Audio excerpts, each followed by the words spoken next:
Hello साथियों, कैसे हैं आप लोग। आशा करता हूं आप लोग अच्छे होंगे। पिछले वीडियो में हम लोगों ने धातुओं के भौतिक गुण और रासायनिक गुण के बारे में पढ़ लिया था। आज हम लोग धातुओं की सक्रियता श्रेणी के बारे में या धातुओं की अपक्रियाशीलता श्रेणी के बारे में पढ़ेंगे। तो धातुएं जो होती हैं उनमें इलेक्ट्रॉन त्याग करने की प्रवृत्ति पाई जाती है, इसलिए धातुएं अधिक क्रियाशील होती हैं। और धातुओं में इलेक्ट्रॉन त्याग करने की प्रवृत्ति और उनकी अपक्रियाशीलता की प्रवृत्ति के आधार पर एक श्रेणी प्राप्त होता है, जिसको सक्रियता श्रेणी या अपक्रियाशीलता श्रेणी कहते हैं। तो हम लोग धातुओं की अपक्रियाशीलता श्रेणी के बारे में पढ़ेंगे। धातुओं के इलेक्ट्रॉन त्याग करने की प्रवृत्ति,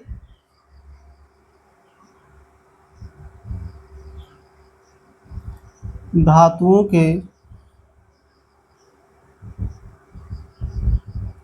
इलेक्ट्रॉन त्याग करने की प्रवृत्ति,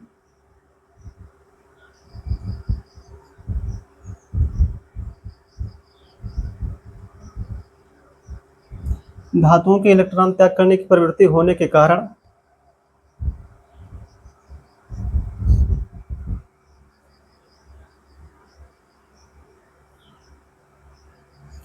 इनकी क्रियाशीलता अधिक होती है।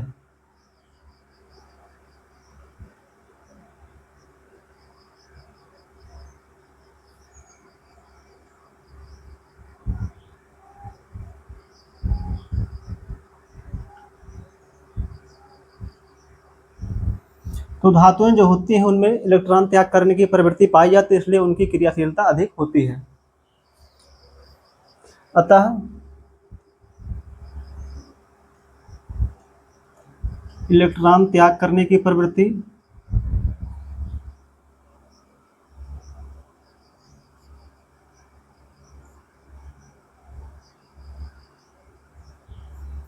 तथा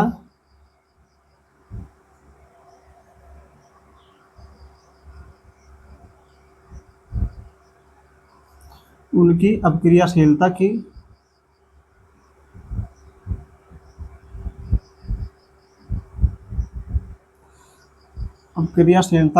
प्रकृति के आधार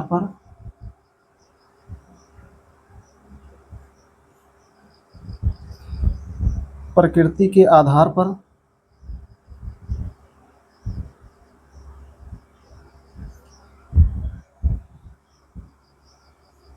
धातुओं को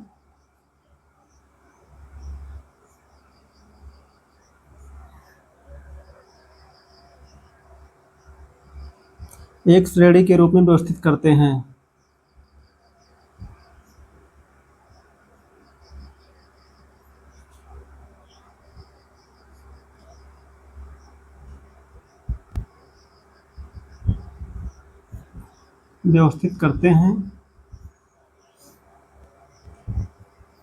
जिसे सक्रियता श्रेणी या अपक्रियाशीलता श्रेणी कहते हैं, या अपक्रियाशीलता श्रेणी कहते हैं।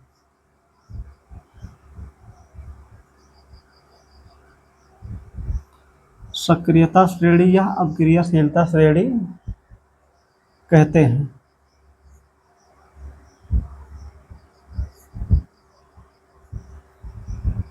तो धातुओं में इलेक्ट्रॉन त्याग करने की प्रवृत्ति होने के कारण इनकी क्रियाशीलता अधिक होती है, और धातुओं के द्वारा इलेक्ट्रॉन त्याग करने की प्रवृत्ति और इनकी अपक्रियाशीलता श्रेणी के आधार पर एक श्रेणी में व्यवस्थित करते हैं, जिसको अपक्रियाशीलता श्रेणी कहते हैं। इसके बाद हम लोग अपक्रियाशीलता श्रेणी को अगले पेज पर पढ़ेंगे।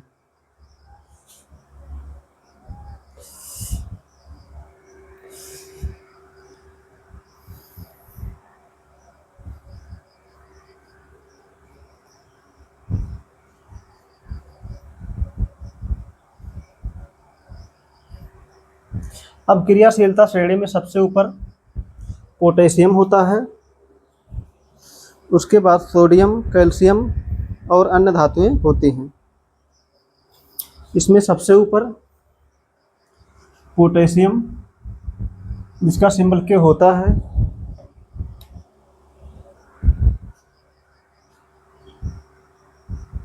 उसके बाद Na, Ca Mg, Al, Zn, Fe, Sn, Pb, उसके बाद हाइड्रोजन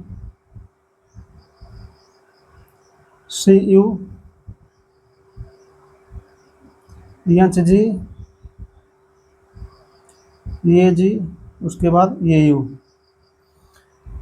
के को पोटेशियम कहते हैं, N सोडियम, Ca को कैल्शियम, Mg को मैग्नीशियम, Al को एल्युमिनियम, Zn को जिंक, Fe को आयरन, Sn को टिन, Pb को लेड, H को हाइड्रोजन, Cu को कॉपर, Hg को मरकरी, Ag को सिल्वर, Au को गोल्ड कहते हैं। इसका नाम हम लोग हिंदी में लिखेंगे। के को पोटेशियम कहते हैं,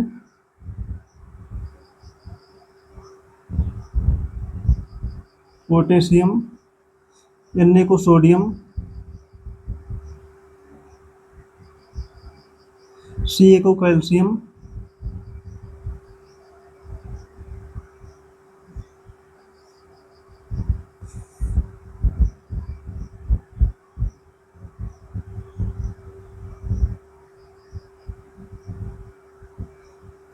Mg को मैग्नीशियम,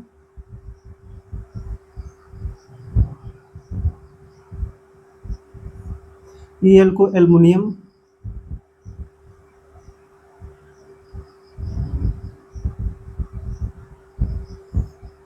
Zn को जिंक, Fe को आयरन कहते हैं, Sn को टिन, Pb को लेड, H को हाइड्रोजन,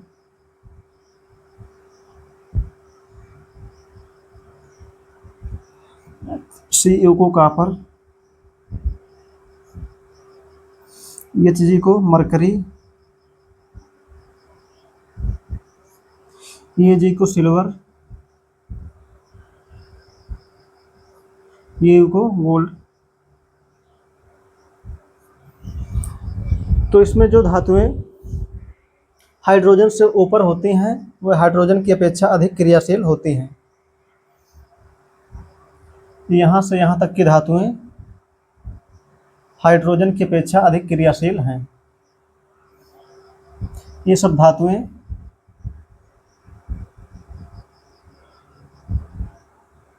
हाइड्रोजन की अपेक्षा अधिक क्रियाशील हैं।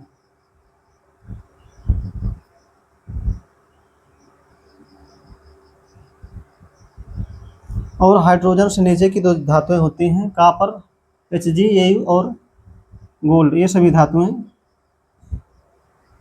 हाइड्रोजन की अपेक्षा कम क्रियाशील होती हैं।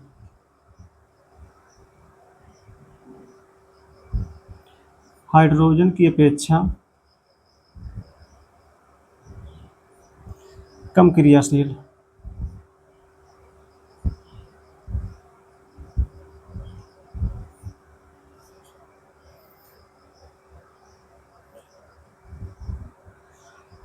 और यहाँ पर इस सक्रियता श्रेणी में ऊपर से नीचे जाने पर रासायनिक अक्रियाशीलता में कमी आती है या क्रियाशीलता का क्रम जो होता है घटता है। ऊपर से नीचे जाने पर धातुओं की क्रियाशीलता में कमी आती है।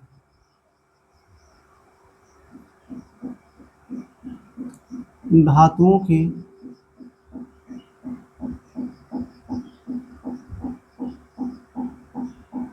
क्रियाशीलता में कमी। तो सक्रियता श्रेणी में ऊपर से नीचे जाने पर धातुओं की क्रियाशीलता में कमी आती है। इसके बाद हम लोग धातुओं की अक्रियाशीलता श्रेणी के महत्व के बारे में पढ़ेंगे।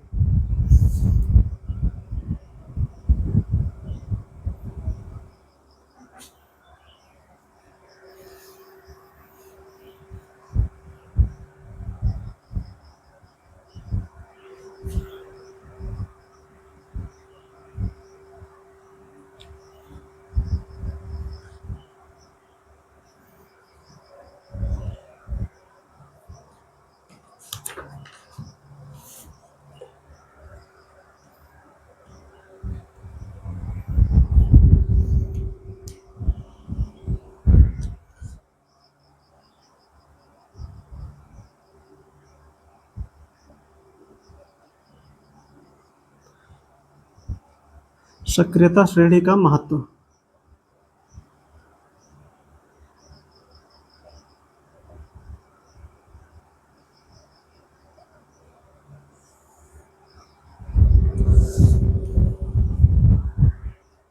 तो सक्रियता श्रेणी में जो धातुएं हाइड्रोजन से ऊपर होती हैं वह अणु विलयन से क्रिया करके हाइड्रोजन को विस्थापित कर देती हैं। इसमें पहला है सक्रियता श्रेणी में जो धातुएं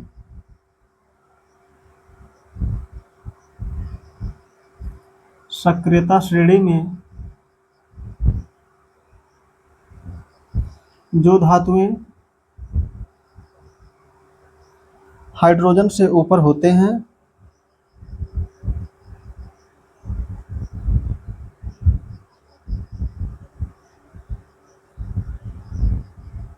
वे तनु अम्लों से क्रिया करके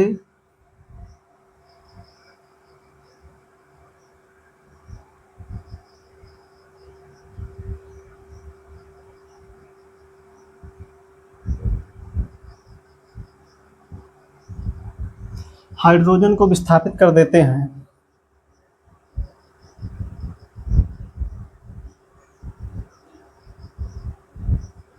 हाइड्रोजन को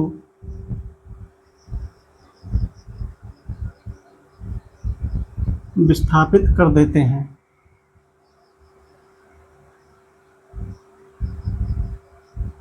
तो सक्रियता श्रेणी के महत्व के बारे में हमने पहला पढ़ा कि सक्रियता श्रेणी में जो धातुएं हाइड्रोजन से ऊपर होती हैं वे तनु अम्लों से क्रिया करके हाइड्रोजन को विस्थापित कर देती हैं। इसमें दूसरा पॉइंट है सक्रियता श्रेणी में जो धातुएं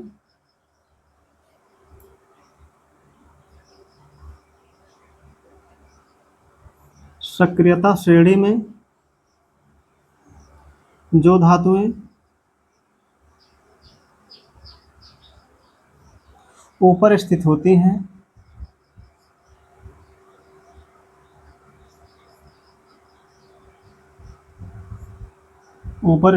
हैं वह उनके लोड विलोम से विस्थापित कर देती हैं। वह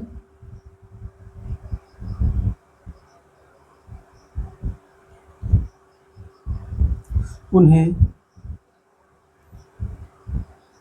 उनके लोड विलयन से विस्थापित कर देती हैं।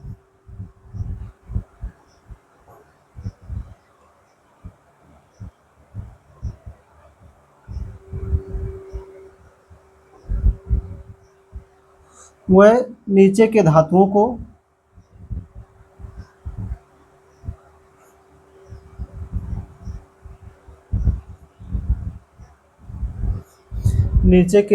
को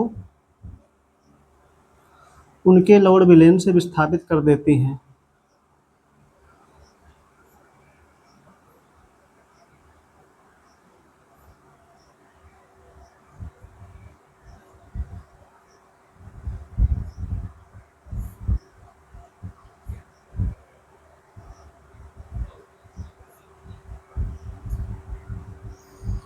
तो सक्रियता श्रेणी में जो धातुएं ऊपर स्थित होते हैं वह नीचे के धातुओं को उनके लवण के जलीय विलयन से विस्थापित कर देती हैं, क्योंकि ऊपर की धातुएं अधिक क्रियाशील होती हैं और नीचे की धातुएं कम क्रियाशील होती हैं।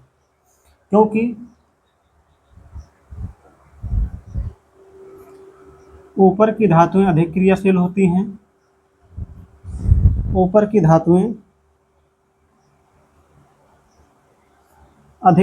होती हैं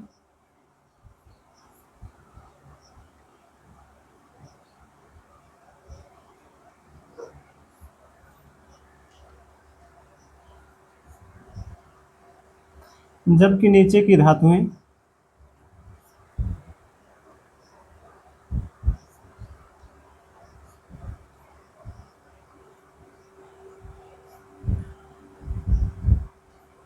कम क्रियाशील होती हैं।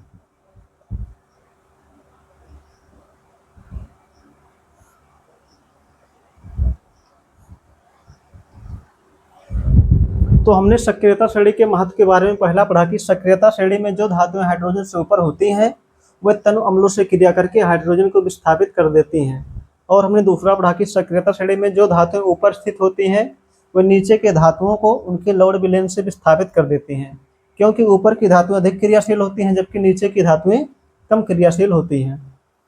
तो आज के लिए इतना ही। इसके आगे हम लोग कल अगले वीडियो में अधातुओं के बारे में पढ़ेंगे।